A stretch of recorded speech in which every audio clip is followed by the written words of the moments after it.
आज जहां ऋतिक और मुन्नी अपनी वड़ा पाव डेट पर आने वाली जिंदगी के सुनहरे सपने बुन रहे हैं, वहीं वीरानी खानदान का सबसे मजबूत स्तंभ यानी कि करण और नंदिनी का रिश्ता अब तलाक की कगार पर खड़ा है। छोटी सी समायरा के आंसू और नंदिनी का वो आखिरी फैसला क्या इस परिवार को हमेशा के लिए दो हिस्सों में बांट देगा? और क्या परी को अपने बीते हुए कल की गलती सुधारने का एक आखिरी मौका मिलेगा? चलिए तलाशते हैं जवाब आज के इस जज्बाती एपिसोड में। तो सीन की शुरुआत एक सुकून भरी बातचीत से होती है। ऋतिक फोन पर मुन्नी को बताने लगता है कि सब कुछ संभल गया है। हालांकि मिताली के साथ थोड़ी बहस जरूर हुई, लेकिन हालात अब काबू में है। ऋतिक को पूरा भरोसा होता है कि टिम्सी की कस्टडी उसे ही मिलेगी, क्योंकि मिताली को उनकी शादी की खबर लग चुकी है। फिर ऋतिक इस कामयाबी का पूरा श्रेय मुन्नी को देता है। वो मानता है कि अगर मुन्नी ने उसे शांत रहना नहीं सिखाया होता तो शायद वो अपना आपा खो देता। फिर मुन्नी ऋतिक को करण और नंदिनी से मिलने की सलाह देती है, जिनसे वो खुद मिल चुकी है और उनके व्यवहार से बहुत प्रभावित है। फिर दोनों सोने से पहले एक बार और बात करने का वादा करके फोन रख देते हैं। अगले सीन में ऋतिक की मुलाकात समायरा से होती है, जो कमरे से बाहर आ रही होती है। तभी ऋतिक अपनी भतीजी को इतने सालों बाद देखकर खुशी से भर जाता है। वो बड़े प्यार से उसकी लंबाई और सेहत की तारीफ करता है और उसका हालचाल पूछता है, लेकिन समायरा का रवैया बिल्कुल ठंडा होता है। वो ऋतिक के उत्साह के बदले सिर्फ रूखा सा जवाब देती है कि वो ठीक है। तो ऋतिक को यह अजीब तो लगता है और वो दोबारा पूछता है कि क्या सब सही है, लेकिन समायरा इस बार बिना कोई बात किए वहां से चली जाती है। इसके बाद ऋतिक करण और नंदिनी के कमरे में पहुंचता है। इधर करण अपने छोटे भाई को देखते ही खुशी से गले लगा लेता है। वो शिकायत करता है कि दूल्हा होकर भी ऋतिक अपनी ही शादी की तैयारियों से गायब है। तो ऋतिक इस पर काम का बहाना बनाता है। फिर वो नंदिनी से भी मिलता है। इधर बातचीत के दौरान करण ऋतिक से पूछता है कि क्या वो इस शादी से खुश है। तो ऋतिक जवाब में कहता है कि उसे बहुत अच्छा लग रहा है, जैसे भगवान ने फाइनली उस पर रहम कर दिया हो। फिर ऋतिक करण का शुक्रिया अदा भी करता है कि इतने कम समय और बिजी शेड्यूल के बावजूद वो शादी में शामिल होने आया। लेकिन तभी बातों का रुख बदल जाता है। नंदिनी करण पर तंज कसते हुए ऋतिक से कहती है कि उसके भैया के पास वैसे तो किसी के लिए वक्त नहीं होता, लेकिन ऋतिक के लिए वे आ गए। जवाब में करण ऋतिक को सलाह देने के बजाय नंदिनी पर निशाना साधता है। वो कहता है कि शादी करने से पहले सोच ले, क्योंकि बीवी कोई भी हो ताने देना नहीं छोड़ती। तो नंदिनी भी चुप नहीं रहती। वो ऋतिक के जरिए करण को जवाब देती है कि अगर पति ऐसी हरकतें ना करे तो बीवी को ताने देने की जरूरत ही नहीं पड़ेगी। तो ऋतिक को दोनों के बीच की कड़वाहट महसूस होने लगती है। तो वो माहौल को हल्का करने की कोशिश करता है और समायरा से मिलने का बहाना बनाकर वहां से निकल जाता है। फिर ऋतिक के जाते ही करण का गुस्सा फूट पड़ता है। वो नंदिनी पर बरस पड़ता है कि अगर उसे यहां आकर भी लड़ना ही था तो वे आए ही क्यों। अगले सीन में ऋतिक समायरा के कमरे में आता है और उसको रोते हुए देखता है। एक छोटी बच्ची का यह हाल देखकर ऋतिक का दिल पसीज जाता है। वो तुरंत उसको संभालता है, पानी पिलाता है और प्यार से पूछता है कि आखिर बात क्या है। तो समायरा पहले तो मैं ठीक हूं कहकर बात को टालने की कोशिश करती है, लेकिन ऋतिक उसकी आंखों का सच पढ़ लेता है। वो उसको भरोसा दिलाता है कि वो अपने चाचू से अपने दिल की बात शेयर कर सकती है। तो ऋतिक की प्यार भरे शब्दों से समायरा का बांध टूट जाता है। वो सिसकते हुए कहती है कि उसके माता पिता के बीच की लड़ाई अब बर्दाश्त के बाहर हो चुकी है। मुद्दा वही पुराना होता है। नंदिनी भारत वापस आना चाहती है, जबकि करण अमेरिका छोड़ना नहीं चाहता।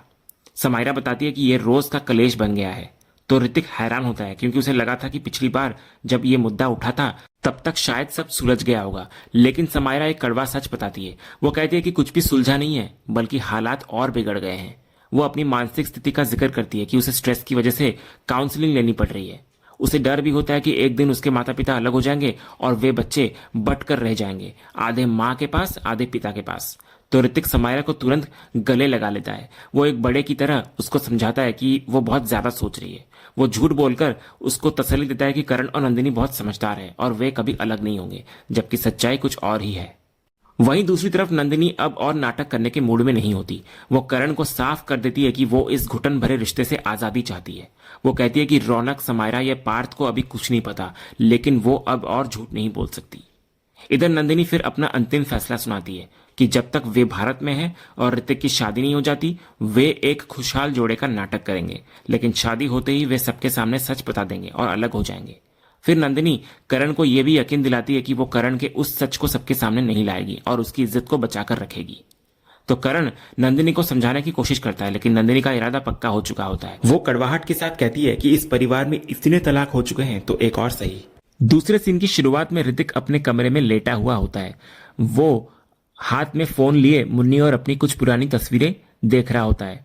उन तस्वीरों को देखते ही उसकी आंखों में चमक आ जाती है और होठों पर एक प्यारी सी मुस्कान तैरने लगती है। बीते हुए लम्हों की यादें उसे इस कदर घेर लेती है कि वो खुद को रोक नहीं पाता। दिल की धड़कनें तेज हो जाती है और वो फैसला करता है कि उसे अभी इसी वक्त कुछ करना होगा। वो मन ही मन सोचता है कि जो होगा देखा जाएगा, लेकिन उसे अपने दिल की बात माननी है। अगले ही पल सीन बदलता है और हम ऋतिक को सीधे मुन्नी के घर के दरवाजे पर खड़ा देखते हैं। इधर मुन्नी जब दरवाजा खोलती है तो ऋतिक को इतनी रात गए वहां देखकर हैरान रह जाती है। उसकी आंखों में सवाल होता है कि वो इस वक्त यहाँ क्या कर रहा है। तो ऋतिक के हाथ में मुंबई का मशहूर वड़ा पाव होता है, जिसे वो बड़ी उम्मीद से लाया होता है। तो मुन्नी उसको टोकती है कि इतनी रात गए उसका यहाँ आना ठीक नहीं है। लेकिन ऋतिक अपनी होने वाली पत्नी के हक के साथ मजाक में कहता है कि क्या वो अपने होने वाले पति को दरवाजे पर ही खड़ा रखेगी।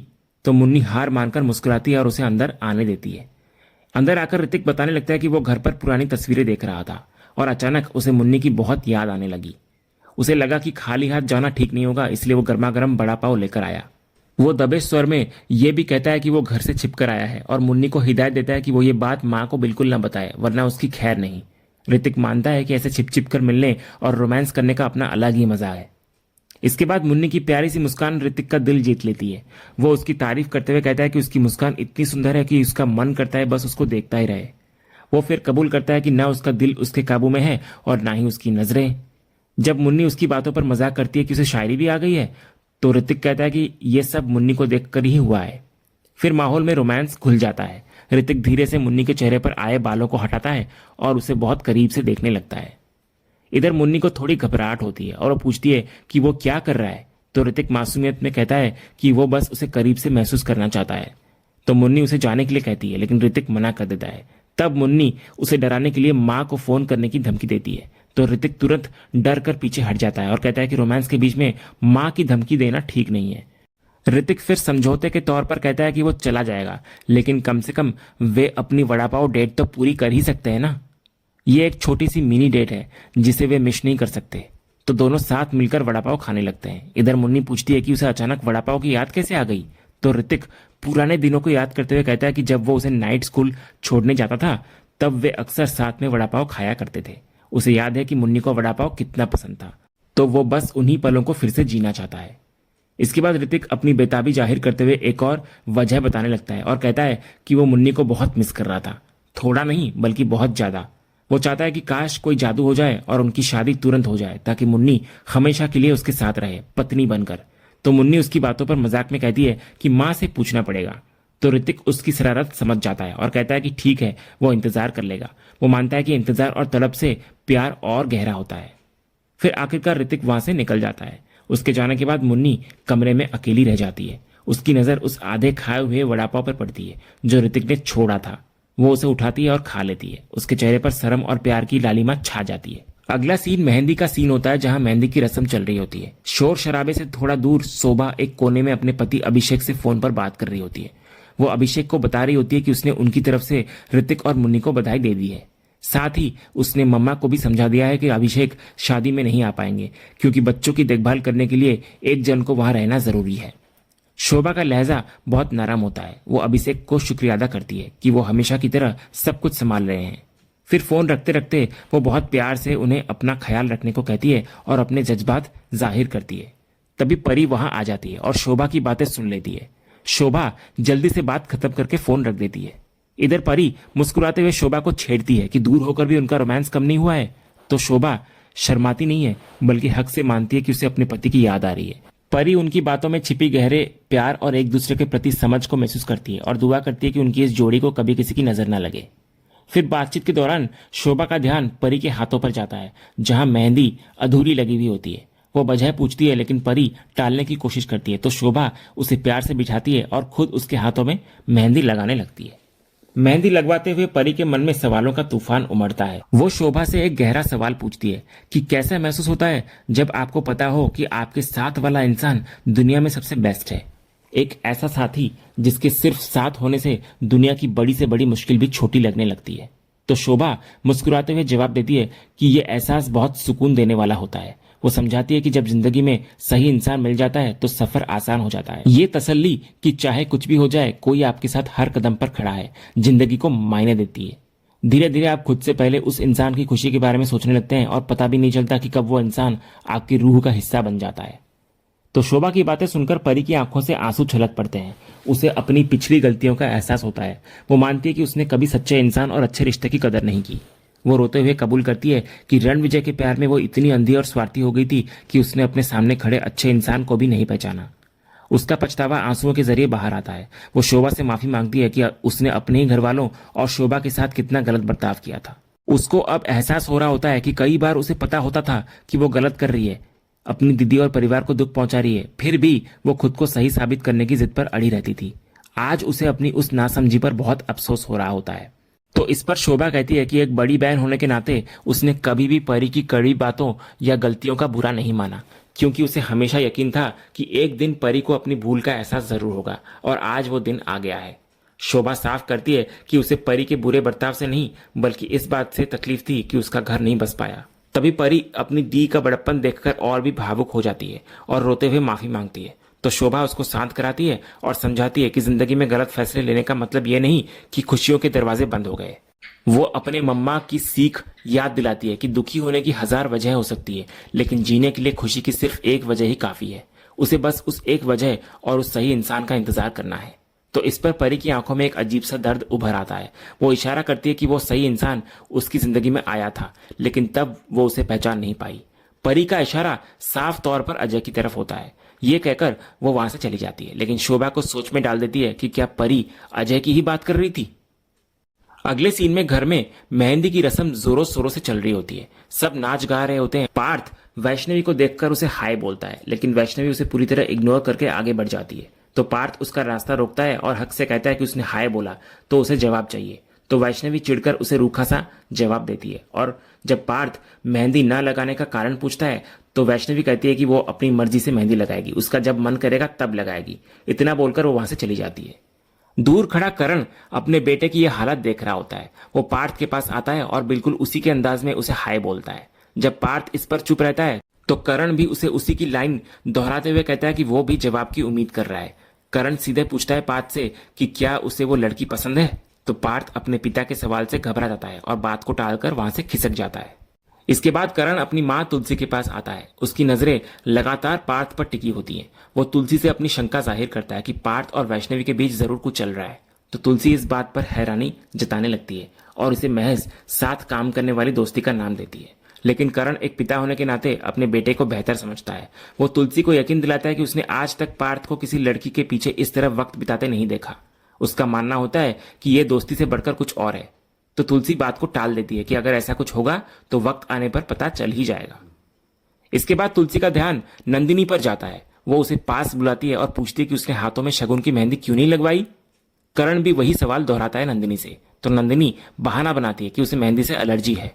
तो तुलसी को ये बात खटकती है, क्योंकि वो जानती है कि नंदिनी पहले मेहंदी लगवाया करती थी। तो नंदिनी करण की तरफ एक रूखी नजर डालती है और कहती है कि पिछले कुछ सालों से उसने मेहंदी लगाना छोड़ दिया है। इतना कहकर नंदिनी वहां से चली जाती है। इधर नंदिनी के जाने के बाद तुलसी करण को घेर लेती है। वो जानती है कि कुछ तो गड़बड़ है। तो करण फिर से जेटलैग का पुराना बहाना बनाने की कोशिश करता है, लेकिन तुलसी उसे डांट देती है। वो साफ कहती है कि वो उसे बेवकूफ न समझे और सच सच बताए कि हुआ क्या है। तो हार कर करण असली वजह बताने लगता है। वो कहता है कि वही पुरानी बहस चल रही है। नंदिनी इंडिया वापस आना चाहती है, लेकिन करण के लिए यह मुमकिन नहीं है। उसने पूरी जिंदगी लगाकर विदेश में अपना बिजनेस सेट किया है, जिसे वो एक झटके में छोड़कर नहीं आ सकता। उसे लगता है कि नंदिनी उसकी मेहनत और मजबूरी को समझने के लिए तैयार नहीं है। तो इस पर तुलसी करण को एक अलग नजरिया देती है। वो उसको समझाती है कि कभी दुनिया को नंदिनी की नजरों से भी देखना चाहिए। वो कहती है कि एक औरत अपने देश, अपने परिवार और अपनी जड़ों के पास लौटना चाहती है, अपने बच्चों को संस्कार देना चाहती है। इसमें कुछ भी गलत नहीं है। वो करण को सोचने पर मजबूर करती है कि शायद इस बार वो गलत हो और नंदिनी सही हो। तो इस पर करण इस गंभीर बातचीत से बचने के लिए कहता है कि अभी वे मेहंदी एंजॉय करते हैं, इस बारे में बाद में बात करेंगे।